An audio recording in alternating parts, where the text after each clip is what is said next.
국민 여러분, 안녕하십니까? 오늘은 최근 글로벌 재정 위기와 우리 경제 상황에 대해서 말씀드릴까 합니다. 2008년 글로벌 금융위기에 이어서 세계 경제가 3년 만에 다시 위기 상황을 맞이하고 있습니다.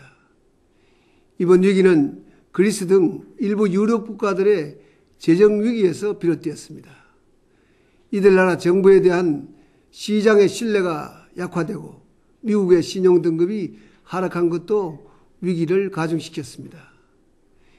이번 위기는 전보다 해결책을 찾기가 쉽지 않고 회복에 오랜 기간이 걸리지 않을까 염려스럽습니다. 세계 경제 두 큰 축인 미국과 유럽이 동시에 위기에 처하고 있습니다. 나라 경제의 마지막 방파제를 할 수 있는 재정의 구멍이 뚫린 것이기 때문입니다. 구조적이고 근본적인 대책이 필요한 상황입니다. 그동안 세계 경제를 이끌어온 선진국들이 경제 위기에 진앙이 됐다는데 더욱 충격이 큽니다. 세계화 시대에는 모든 나라의 경제가 그물처럼 얽혀있기 때문에 한 나라의 위기가 바로 다른 나라로 전이가 되고 있습니다. 이 때문에 개별 국가들의 노력도 중요하지만은 책임 있는 국가들이 나서서 범국가적 차원에서 신속하고 과감한 대책을 세워야 합니다. 지난 글로벌 금융위기 때와 마찬가지로 국제 공조가 매우 시급하고 중요합니다. 최근 저를 포함해서 캐나다와 멕시코 등 6개국 정상들이 공개사를 발표하고 다시 한번 국제 공조를 촉구했습니다. 다음 달 초 프랑스 칸네에서 열리는 G20 정상회의를 통해서 본격적인 논의가 가능하리라고 기대합니다. 우리나라는 지난해 G20 정상회의의 의장국으로서 글로벌 금융위기 극복에 구심점이 된 만큼 이번에도 적극적인 역할을 해나갈 것입니다. 사랑하는 국민 여러분, 우리는 지난 글로벌 금융위기를 세계에서 가장 빠르고 성공적으로 극복했습니다. 우리 경제는 지금 국민들이 자신감을 가져도 될 만큼 튼튼하다고 말씀드릴 수가 있습니다. 재정 건전성은 세계에서 가장 양호한 수준입니다. GDP 대비 국가 채무 비율은 33%로 OECD 국가 평균 98%의 3분의 1에 불과합니다. 과거 외환위기와 금융위기를 겪으면서 대외 건전성도 크게 개선되었습니다. 특히 금융위기 이후 자본의 급격한 유출입을 예방하기 위해 마련한 여러 조치들이 외환 부분의 건전성을 높이는 기능을 하고 있습니다. 우리의 외환 보유액은 3년 전보다 20%가 넘게 증가한 3천억 달러를 넘기고 있습니다. 총 외채 내 단기 외채 비중이 낮아지는 등 외채 구조도 크게 좋아졌습니다. 경상수지 면에서도 수출 산업의 호재에 힘입어서 금융위기 이후에도 꾸준히 흑자를 지속하고 있습니다. 우리 기업들의 수출시장 다변화를 위해 열심히 한 결과 신흥시장 비중이 지난 10년간 눈에 띄게 커진 덕분입니다.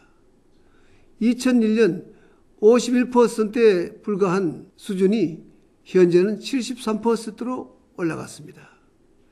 최근 위기로 선진국 경기가 부진한 상황에서 경기가 상대적으로 좋은 신흥국 중심으로 우리 수출 기반이 다변화되어 있는 것은 참으로 다행스럽다고 하겠습니다.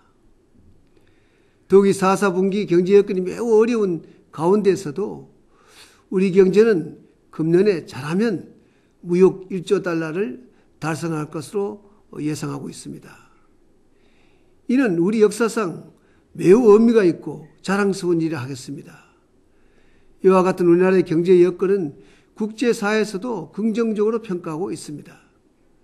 지난해에는 국제신용평가사 무디스로부터 국가신용 등급이 한 단계 상향되기도 했습니다. 물론 숫자나 과거 경험을 내세워 방심하거나 자만해서는 결코 아니 될 것입니다. 이번 경제위기가 금융시장과 실물경제 침체로 이어지지 않도록 각별히 유의해야 될 것입니다. 경제도 또한 심리가 매우 중요합니다. 일부에서는 이번 위기를 신뢰 위기라고도 합니다. 신뢰 위기를 극복하기 위해서는 우리 스스로 자신감을 가질 필요가 있습니다. 정부는 앞으로도 대내외 경제 상황을 예의주시하면서 재정 건전성과 대외 건전성을 다지는데 더욱 주력해 나갈 것입니다. 정부는 지난주부터 비상경제체제를 다시 가동한 데 이어 민관이 함께하는 경제금융점검간담회를 정기적으로 열도록 했습니다. 국내외 금융시장 동향을 면밀히 살펴보고 위기 상황별 대응체제를 점검해 나갈 것입니다.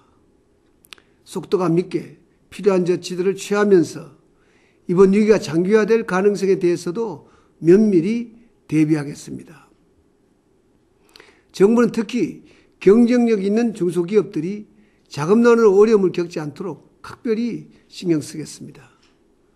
또한 위기에 가장 취약한 소상공인, 영세 자영업자들과 저소득 취약계층에 대한 배려도 강화해 나갈 것입니다. 내년도 예산안에서 가장 중점을 둔 것도 일자리를 통한 서민생활 안정입니다. 금년에 올 들어서 다행스럽게 취업률이 높아지고 있지만은 내년에도 청년 창업과 특히 고졸자 취업 같은 4대 핵심 일자리를 늘리는데 2조의 예산을 편성했습니다. 내년도 복지 예산도 사상 최대 규모로 확대했습니다. 기초생활 수급자와 저임금 근로자에 대한 지원을 강화하고 복지 사각지대를 줄여 나갈 것입니다. 일자리, 복지, 성장이 선순환을 이루어 서민들에게 희망을 드리는 것이 정부의 바람입니다. 국민 여러분, 지나친 위기감은 바람직하지 않습니다. 위기의식을 갖고 대비태세를 잘 갖추되 냉철한 현실 인식과 균형 감각을 잃지 않는 태도가 매우 필요합니다. 우리는 70년대 두 차례 오일 쇼크와 97년 외환위기 그리고 2008년 글로벌 금융위기까지 숱한 경제위기를 슬기롭게 헤쳐왔습니다. 최근에는 세계에서 가장 모범적인 위기 극복 국가로 인정받기도 했습니다.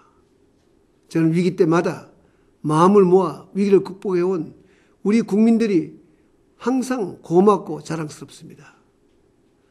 위기 때 더욱 강해지는 대한민국의 저력을 저는 믿습니다. 이번에도 정부, 기업, 근로자 모든 국민들이 하나가 되어 다시 한번 힘과 지혜를 모아주시기 바랍니다. 정부도 열심히 해 나가겠습니다. 고맙습니다.